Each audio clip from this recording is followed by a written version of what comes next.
सुरेश अपनी बहन खुशी के साथ रहता था। सुरेश बहुत ही मेहनती और ईमानदार था। उसकी एक छोटी सी चाय की दुकान थी। उसी दुकान में वो खूब मेहनत करता था ताकि वो अपनी बहन की शादी खूब धूमधाम से कर सके। भैया, आप रात दिन लगे रहते हो दुकान में, अपनी सेहत का बिल्कुल भी ध्यान नहीं रखते। कम से कम टाइम से खाना तो खा लिया करो।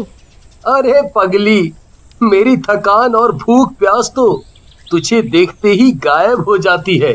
बस एक तमन्ना है, तेरी शादी किसी अच्छे घर में करूं और बड़े धूमधाम से करूं। वहां मेरी बहन रानी बनकर रहे। यहाँ इस घर में तुझे मिला ही क्या है? इस घर में मुझे अपने भैया का प्यार मिला है, जो मेरे लिए बहुत कीमती है। जब देखो रुलाती ही रहती है। देखा, फिर रुला दिया ना तूने मुझे। अच्छा, बहुत भूख लगी है, जल्दी से खाना लगा दे।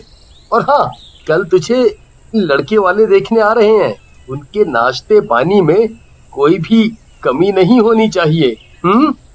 दोनों भाई बहन बड़े प्यार से खाना खाते हैं और सो जाते हैं। अगले दिन खुशी को लड़के वाले देखने आते हैं। उन्हें खुशी पसंद भी आ जाती है, पर लड़के की माँ सुरेश को एक ओर ले जाती है और बोलती है, देखो, हमें तुम्हारी बहन पसंद है, पर हमारी एक शर्त है, तभी हम बात आगे बढ़ाएंगे। आपकी हर शर्त मुझे मंजूर है। बस आप मेरी बहन को अपने घर की बहू बना लीजिए। शर्त तो सुन लो पहले।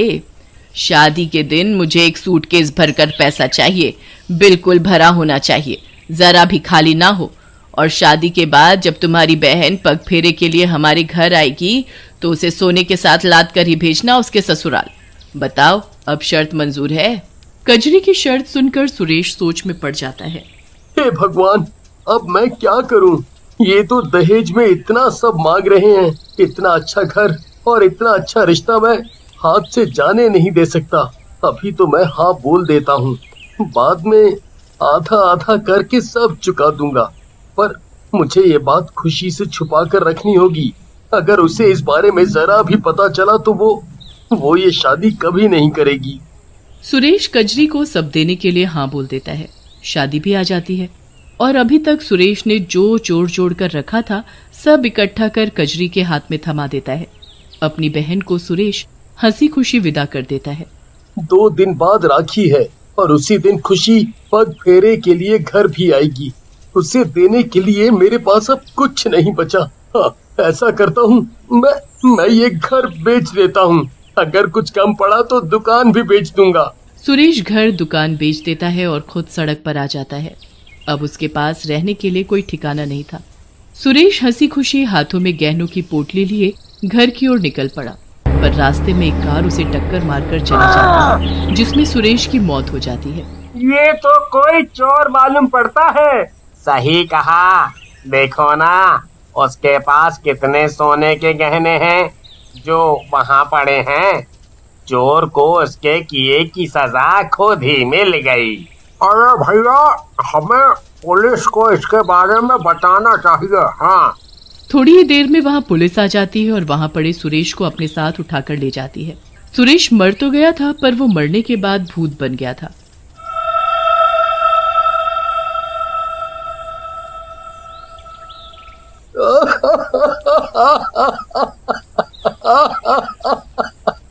मौत भी कैसी मिली है।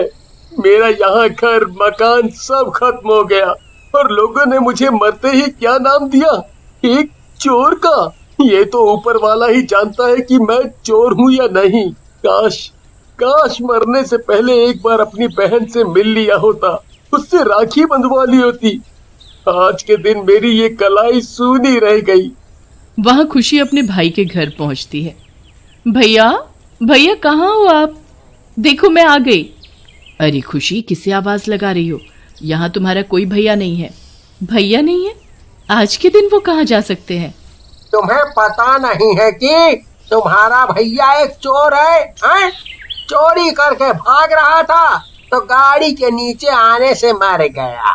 नहीं, ऐसा मत बोलो। मेरे भैया चोर नहीं हो सकते। वो कभी चोरी नहीं कर सकते। वो तो कितने ईमानदार थे। भैया आप कहाँ हो? देखो, तुम्हारी बहन तुम्हें राखी बांधने आई है। आप सब झूठ बोल रहे हो। मैं तुम्हारी बातों पर यकीन नहीं कर सकती।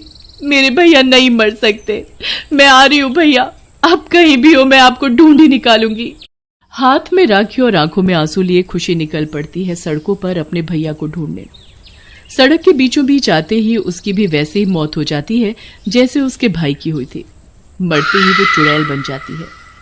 मैंने तो हर राखी पर अपने भैया की लंबी उम्र की प्रार्थना की थी, फिर क्यों वो मुझे छोड़कर चले गए।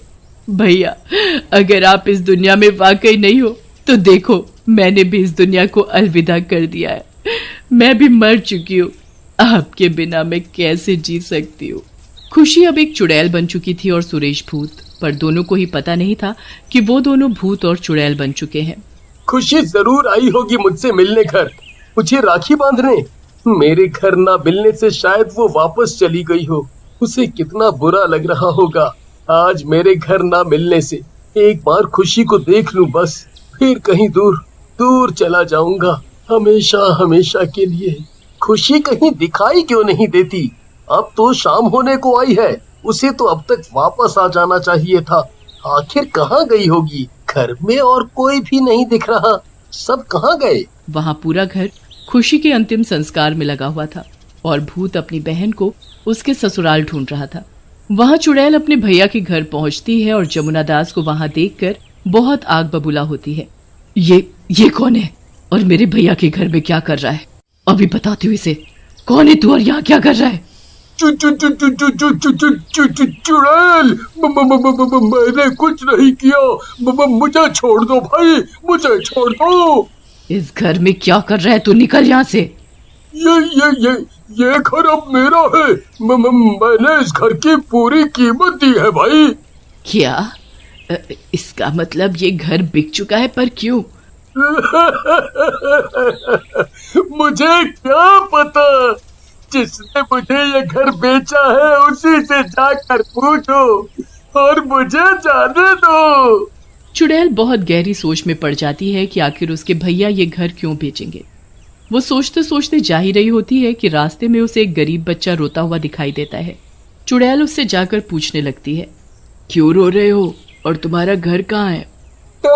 तुम चुड़ैल हो, मुझे खा जाओगी, कोई बचाओ बचाओ। शांत रहो बच्चे, मैं तुम्हें कुछ नहीं करूंगी। पक्का कुछ नहीं करोगी? मुझे खाओगी तो नहीं? पक्का नहीं खाऊंगी। अब बताओ क्या बात है? आज राखी है, मैं हमेशा पैसे जोड़कर अपनी बहन के लिए उपहार लाता हूँ, पर इस बार मैं भूल गया और अब मेरे पास मेरी बहन को राखी बधाई देने के लिए कुछ नहीं है। मैं अपनी बहन को बहुत प्यार करता हूँ।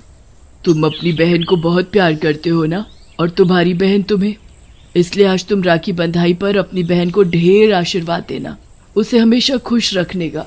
देखना, उससे अच्छा उपहार उसके लिए हो ही नहीं सकता। सच में? वो खुश हो जाएगी? हाँ, मैं ऐसा ही करूँगा। तुम्हारा बहुत बहुत शुक्रिया। अब मैं चलता हूँ। एक बहन के लिए इससे अच्छा उपहार हो ही नहीं सकता। भैया आप कहाँ हैं? शाम ढलने को आई पर आप मुझे कहीं नहीं दिखे। चुड़ैल हार कर अपने ससुराल की तरफ जा ही रही होती है कि उसे घर के बाहर एक भूत खिड़की से झांकता हुआ दिखाई देता है। ये तो कोई भूत मालूम पड़ता है, पर ये मेरे घर की खिड़की से क्या झांक कर देख रहा है? अभी बताती हूँ। ए भूत, तू यहाँ क्या कर रहा है? देख, मैं तुझसे डरने वाली नहीं, इसलिए तू यहाँ से चुपचाप चला जा।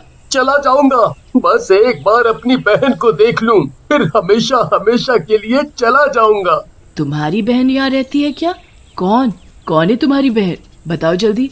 खुशी, मेरी बहन का नाम खुशी है। मैं कितना बदकिस्मत हूँ जो आज के दिन अपनी बहन से राखी नहीं बंधवा पाया। खुशी सब बता देती है कि वो एक चुड़ैल कैसे बनी, और भूत भी बता देता है कि वो कैसे मरा। दोनों घर के बाहर खड़े होकर बात कर ही रहे होते हैं कि तभी चुड़ैल अपनी सास को बात करते हुए सुन लेती है कि उसने खुशी की शादी में उसके भाई से ढेर सारा सोना मांगा था। उसी शर्त को पूरा करने के लिए उसके भाई ने घर दुकान सब बेच दी। मुझे माफ कर देना खुशी, मैं इस बारे में तुम्हें कुछ नहीं बताना चाहता था। भैया, पूरी दुनिया में तुमसे अच्छा भाई कोई हो ही नहीं सकता। चुड़ैल अपने भैया को राखी बांधती है और इस तरह दोनों का राखी का त्योहार पूरा हो जाता है।